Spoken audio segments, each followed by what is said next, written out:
Hey there! Did you know grocery prices are set to jump another 5 to 7% by March 2025?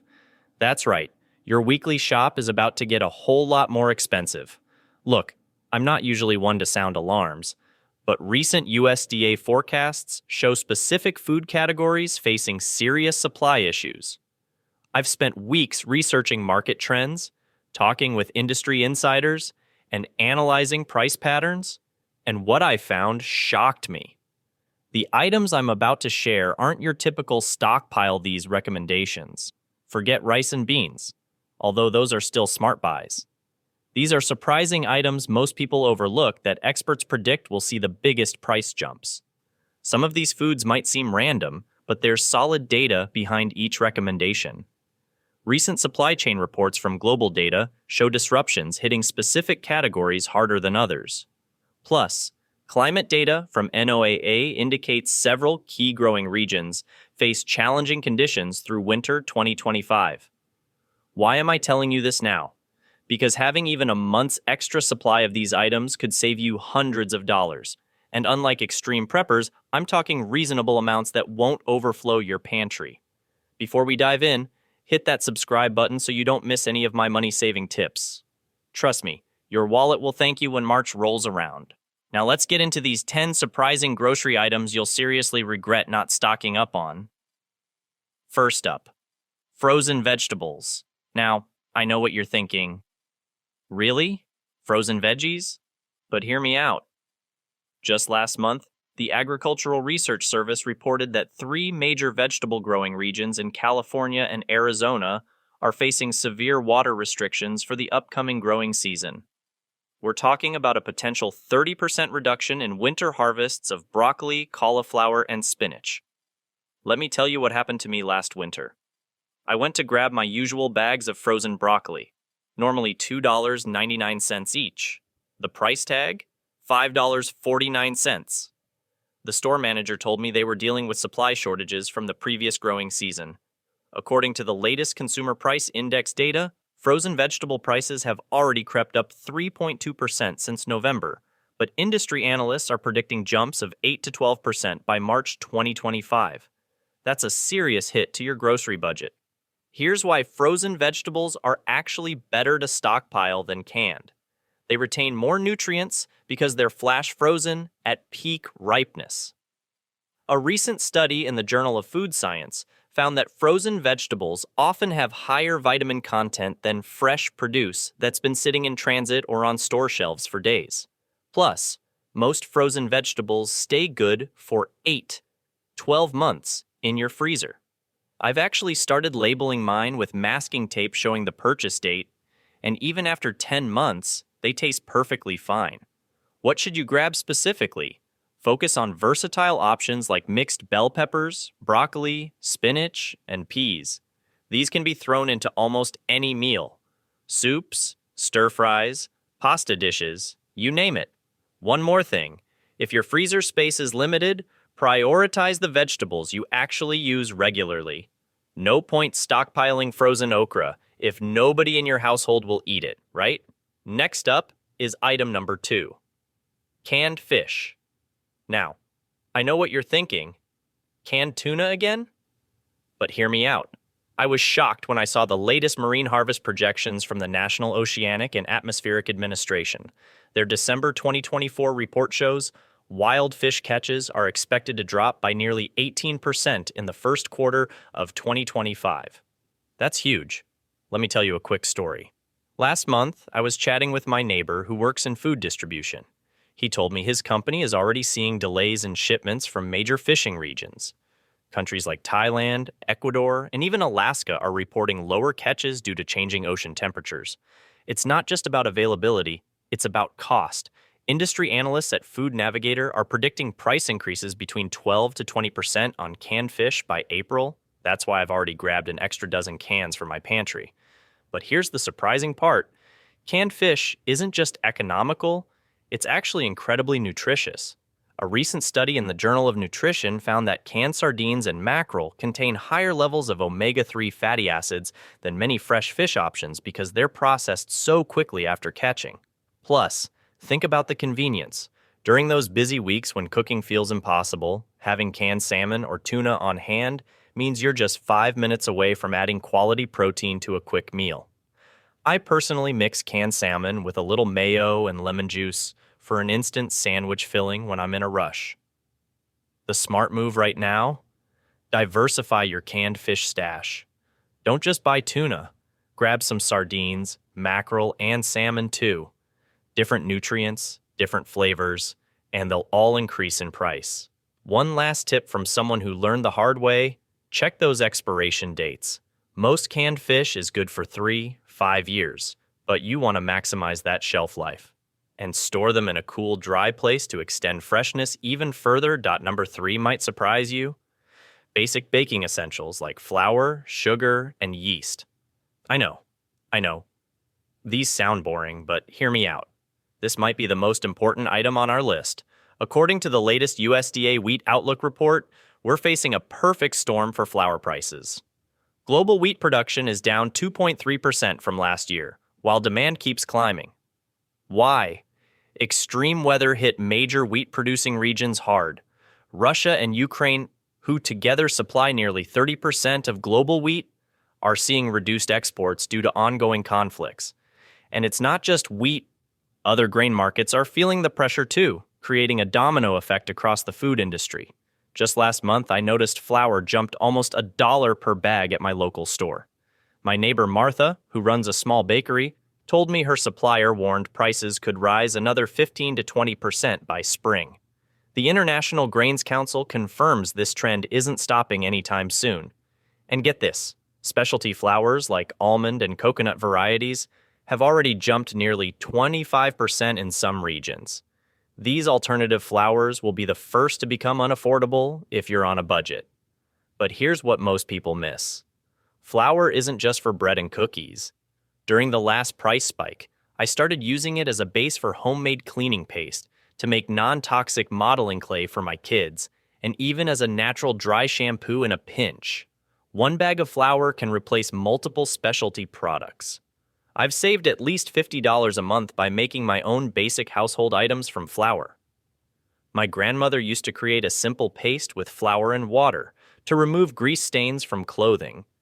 Works like magic and costs pennies compared to commercial spotters. As for sugar, Brazil's sugarcane harvest, which supplies about 20% of global sugar, is facing significant challenges. Recent satellite imagery shows drought affecting key growing regions, and industry analysts predict at least a 7% price increase by March. What's worse, 3 major U.S. sugar refineries announced maintenance shutdowns scheduled for early 2025, which will temporarily reduce domestic production just as demand typically rises for spring baking season. Did you know sugar has dozens of practical uses beyond sweetening food? It's an effective natural preservative, can be used to make homemade beauty scrubs, and even helps keep flowers fresh longer. One food scientist I interviewed uses it to make a simple syrup that extends the life of berries by nearly 2 weeks. A huge money saver given how expensive fruit has become. And yeast? Remember those shortages during 2020? The Baking Association of America warns production capacity hasn't fully recovered, and with more people baking at home due to inflation, we could see spotty availability again. A recent industry survey showed 68% of Americans plan to increase home baking in 2025 as a way to reduce food costs, putting even more pressure on yeast supplies. Here's how to store these items properly. Keep flour and sugar in airtight containers away from moisture. Transfer them from paper packaging immediately. Those bags can attract pantry moths and weevils, which will ruin your entire supply. For yeast, check if it's instant or active dry. Instant yeast stays good in your freezer for up to 2 years. I use mason jars with silica gel packets to keep everything fresh longer. One viewer messaged me that she vacuum seals her flour in smaller portions, which has kept it fresh for almost 18 months. A quick money-saving hack. Watch for sales now and combine with digital coupons. Last week, I scored 5 5-pound bags of flour for 40% off by stacking a store promotion with a manufacturer's coupon. The cashier thought I was crazy until I explained the coming price increases. By the end of checkout, she was planning to stock up herself. One last tip: don't go crazy here. Even stockpiling a month's extra supply puts you ahead of 90% of shoppers. I personally keep about 10 pounds of flour, 5 pounds of sugar, and a few packages of yeast on hand. That's enough to weather any short-term price spikes without turning my pantry into a warehouse. Remember, the goal isn't to hoard, it's to be strategic about what's about to get more expensive. Number 4. All right, let's talk about something most of us can't start our day without: coffee and tea. Now, this might surprise you, but these morning essentials are facing serious challenges, and I mean serious. Coffee farmers in Brazil and Colombia are struggling right now. Recent satellite imagery from NASA shows rainfall in key growing regions is down 30% compared to last year. I spoke with a coffee importer last week who told me they're already seeing smaller bean sizes and lower yields. This isn't just affecting one type of coffee either. Both Arabica and Robusta varieties are under pressure, with Arabica getting hit the hardest because those plants are more sensitive to climate shifts. Climate change isn't just making headlines, it's directly affecting your daily cup. The International Coffee Organization reported last month that Arabica production could drop by up to 15% by early 2025. That's huge, and it's not just the volume that's affected, the quality is declining too. Coffee experts are noticing changes in flavor profiles as plants struggle under environmental stress. That rich, complex taste you love might actually get harder to find. What's even crazier is that while demand keeps growing globally, especially in emerging markets like China and India where coffee culture is booming, production capacity is shrinking. We're looking at a classic supply and demand problem that's about to hit your morning routine. Tea isn't safe either. Major growing regions in India and Kenya are facing unusual drought patterns. One tea farmer I follow on social media posted videos of withered plants that normally would be thriving this season. The famous Darjeeling region in India had its driest October in 15 years, and tea experts are worried about both quantity and quality for next year's harvests. Even Chinese tea producers are raising alarms about changing weather patterns affecting their centuries-old growing techniques. Here's what this means for your wallet. Expect coffee prices to jump 20 to 30% by March. Premium brands will likely hit you even harder. The days of $12 bags of good coffee are disappearing fast. We're looking at $15, $18 becoming the new normal. And those special single origin beans? They might become luxury items by mid-2025. I was chatting with my local barista yesterday, and she mentioned their supplier has already warned them about 3 price increases coming before spring. Tea prices won't be far behind, especially for specialty varieties. Those $5 boxes might soon cost $7 or more. The organic and fair trade options will see the biggest jumps because their supply chains are already operating on thinner margins. If you love those fancy loose-leaf varieties, you're going to feel the pinch the most. But here's the good news. Both coffee and tea store incredibly well. Coffee beans can last 9 months when stored properly in airtight containers away from light. Ground coffee will give you about 5 months of freshness. And tea? Those sealed packages can last well over a year. I've personally used tea that was 18 months old and couldn't tell the difference. The key is keeping them away from moisture, strong odors, and direct sunlight. The math is simple. Buying a few extra bags or boxes now could save you $5100 over the next 6 months. I just picked up 3 extra bags of my favorite coffee this weekend and stashed them in my pantry. My neighbor thought I was crazy until I showed her the price trend charts from the Commodity Futures Trading Commission. Now she's stockpiling too. Quick tip: avoid stockpiling flavored coffees. They lose their flavoring faster. Stick to regular beans or grounds for longer shelf life. And if you really want to get fancy, you can even freeze coffee beans in airtight containers for up to 2 years with minimal flavor loss. I've been doing this for ages, and it works amazingly well. For tea lovers, those individually wrapped tea bags will last the longest. And here's a bonus hack I learned from my grandmother. If you have loose tea, store it in glass jars with a small piece of paper towel on top to absorb any moisture that might get in when you open it. Trust me, Your future self will thank you when everyone else is complaining about coffee prices while you're still enjoying your affordable morning brew. And you'll feel like the smartest person in the room when your friends are shocked by the new prices and you're casually sipping your stockpiled beverages without a care in the world. Now. For number 5, certain medications and supplements. This one surprised even me, and it might be the most important item on our list. Last month, the FDA announced they're monitoring shortages of over 250 medications. That's up 34% from last year. But what's really concerning? The common stuff we all rely on. I'm talking about the basics in your medicine cabinet that you reach for without thinking twice. A recent Bloomberg report highlighted that pharmaceutical companies are prioritizing high-profit specialty drugs over everyday essentials, leaving us regular folks in a potential bind. Over-the-counter pain relievers like ibuprofen and acetaminophen are facing manufacturing slowdowns. My pharmacist friend Tim told me they're already limiting purchases in some areas. It's not panic time, he said, but having an extra bottle isn't a bad idea. Just last week, I went to 3 different stores before finding children's Tylenol. Remember that madness during 2020? We might be heading back in that direction, but this time with different products. The situation with allergy medications is even more concerning. Recent climate data shows pollen seasons extending by nearly 3 weeks compared to a decade ago. Meanwhile, cetirizine, the active ingredient in Zyrtec, is facing supply constraints from its main manufacturers in India. I learned this the hard way when my seasonal allergies hit early last spring, and I was left sneezing while staring at empty shelves. Not fun, trust me. Now, about expiration dates. Here's something most people don't know. A study from the Journal of Clinical Pharmacology found many medications remain effective for 1-2 years beyond their printed date when stored properly. The military actually tested this with their stockpiles and found many drugs retained 90% potency even 15 years later. I'm not saying ignore expiration dates completely, but don't toss medications just because they're a month past. That's just throwing money away. For storing, keep them in a cool, dry place, not your bathroom cabinet. That humidity from showers breaks down medications faster. My grandmother kept hers in an old cookie tin in the pantry, and turns out she was onto something. Consistent temperature is key.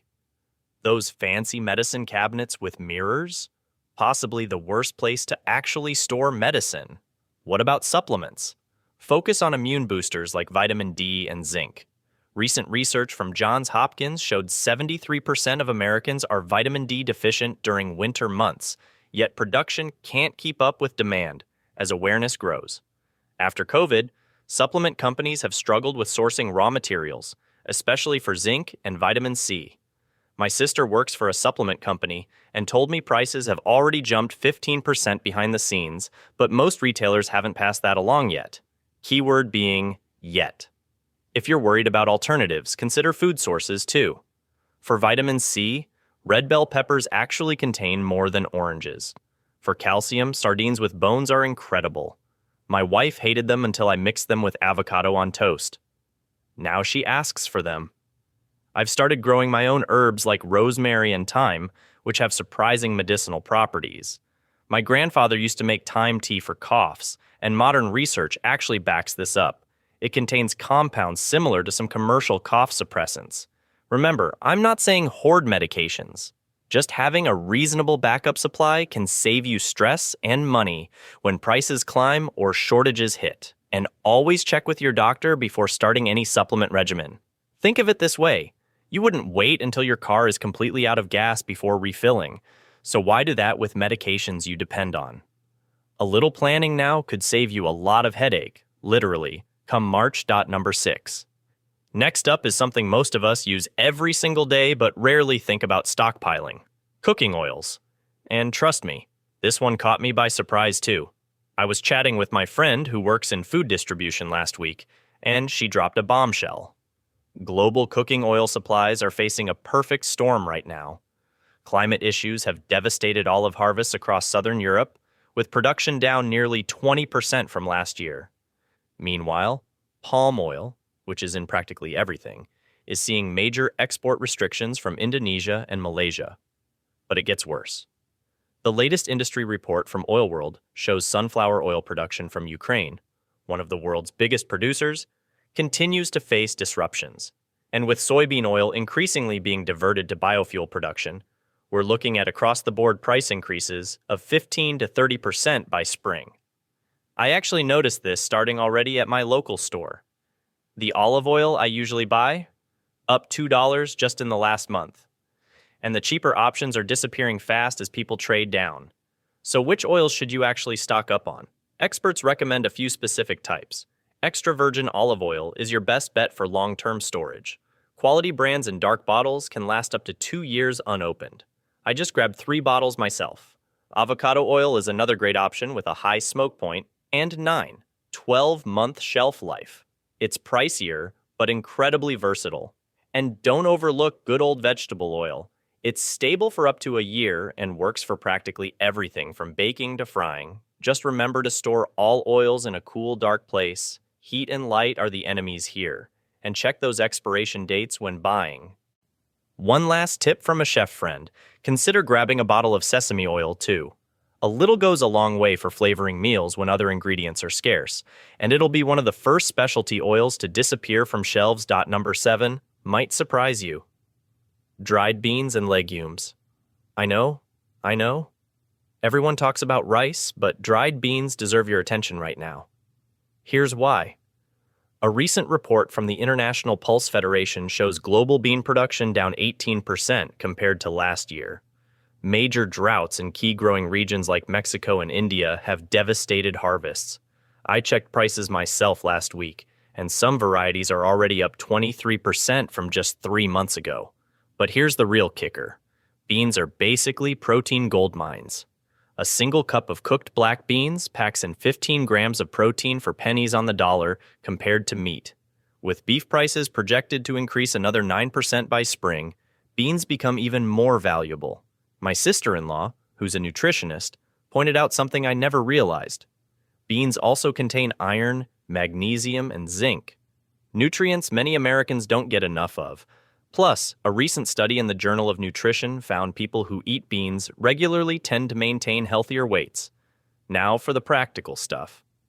I started storing beans in clear glass jars with tight-fitting lids last year. They look pretty on my shelf and stay fresh for literally years. Pro tip I learned the hard way. Add a small food-grade silica packet in each container to prevent moisture. Trust me, it makes a difference. The beauty of beans is they take up so little space. A 1-pound bag of dried beans expands to about 7 cups when cooked. I calculated that a 10-pound stockpile would provide protein for almost 60 meals for a family of 4. That's serious value. One last thing, prices typically jump most dramatically on specialty beans like heirloom varieties. I found Rancho Gordo beans are already listing limited availability on their website, so don't wait if you enjoy those premium options. Alright. Comma number 8 might surprise you. Specialty condiments. I'm talking about things like sriracha, truffle oil, imported soy sauce, and gochujang. Here's something most people don't realize. Nearly 68% of specialty condiments sold in the U.S. come from overseas, according to recent trade data. And those supply lines? They're in trouble. Just last month, the major port strike in Southeast Asia delayed over 300 shipping containers of specialty food items. My friend who works in food importing told me they're seeing 4-week delays becoming the new normal. Let me give you a real example. Remember the sriracha shortage from 2023? Well, it's happening again. Haiphong Foods just announced they're facing another chili pepper shortage due to drought conditions.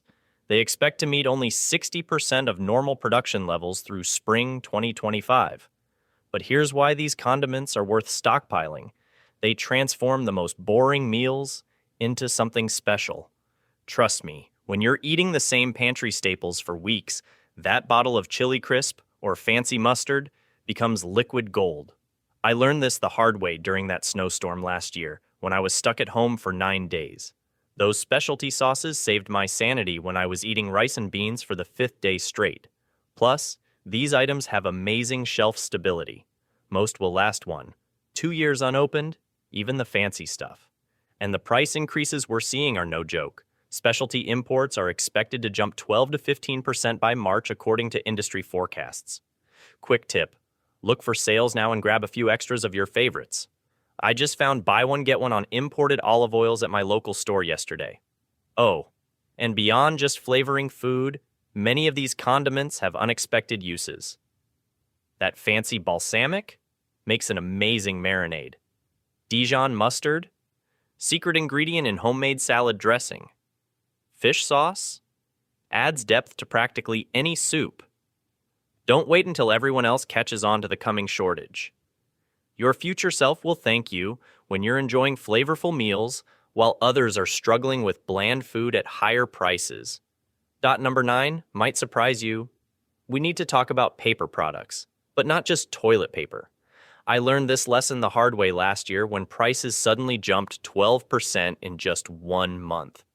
I literally stood in the store aisle staring at the price tag, thinking it must be a mistake. It wasn't. Here's what's happening right now. According to the latest American Forest and Paper Association report, 3 major North American paper mills are scheduled for maintenance shutdowns in January 2025. These facilities produce about 20% of our household paper products. But that's not all. Pulp prices have increased 8% in the last quarter alone. Raw material costs are skyrocketing because of increased energy prices affecting the entire manufacturing process.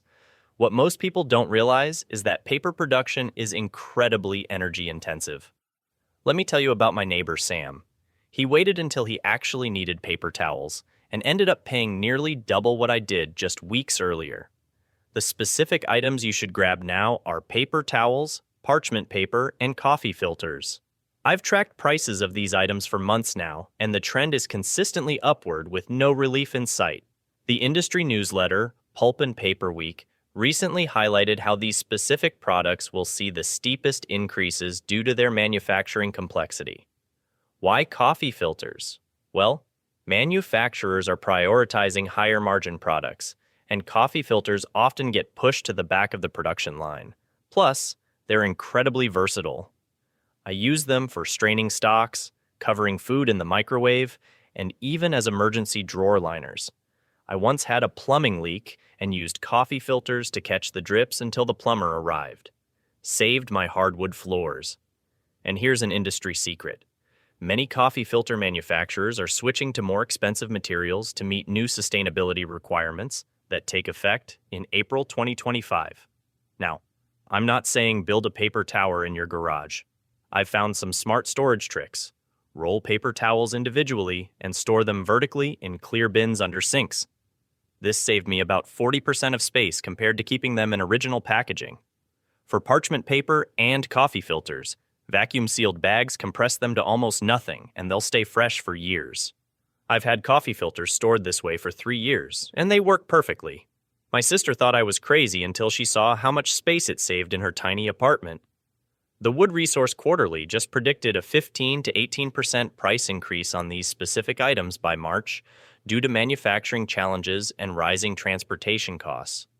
What they didn't publicize widely is that specialty paper products like parchment paper might see even higher increases, up to 22% according to some industry experts I've spoken with.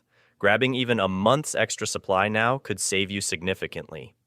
Last week, I noticed my local warehouse store still had pre-increased pricing, so I stocked up enough to last through spring. My total savings? About $47 compared to projected March prices. That's almost a full tank of gas. Number 10. Let's talk about something most stockpiling lists completely forget: pet food and supplies.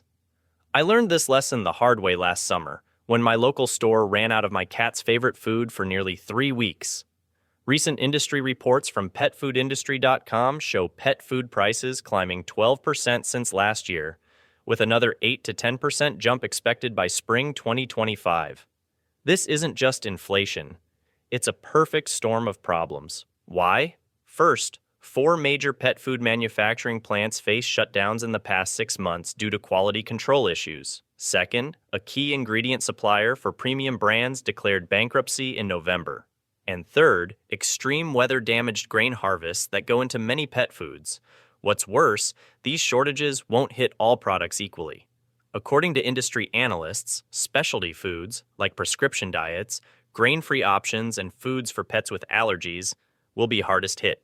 If your pet needs specific formulations, you're most at risk. I talked to Dr. Hansen, a veterinarian friend, who suggested stocking up on at least 8 weeks of your pet's regular food. She said, most dry pet foods stay good for about a year when stored properly, so there's no downside to buying ahead. Quick storage tip. Keep dry food in its original bag, but place it inside airtight containers. That original packaging has protective linings and important information you'll need if there's ever a recall. Don't forget other essentials too. Litter, flea medication, waste bags, and any supplements your pets take regularly. These items have long shelf lives and are easy to store. One last thing, if you're worried about space, remember that many pet retailers offer substantial discounts on large orders or subscription services. I saved almost 25% last month by ordering a 3-month supply through an auto-ship program. Your pets depend on you completely. Make sure they're not left without their essentials when prices spike and shelves empty. As we wrap up, let me remind you, these price increases aren't some distant concern. We're talking about changes coming by March 2025, just weeks away. The research is clear. Waiting until the last minute could cost you significantly more. Look, I'm not suggesting you transform your home into a warehouse. A balanced approach is key here. Start by adding just a few extra items to your regular shopping trips. Focus on the ones that matter most to your household first. Maybe that's coffee for your morning routine, pet food for your 4-legged family members, or those specialty condiments that make simple meals enjoyable. The goal isn't extreme stockpiling. It's smart preparation. Most of these items have long shelf lives, and you'll use them eventually anyway. You're simply buying them at today's prices instead of tomorrow's inflated ones. Before you go, take a moment to hit that subscribe button and notification bell. I'm constantly researching market trends and price predictions to help you save money. Also, drop a comment letting me know which of these items surprised you the most, or if there's something else you're stocking up on. Remember, a little preparation today means peace of mind tomorrow. Thanks for watching, and I'll see you in the next video with more ways to protect your budget in these unpredictable times.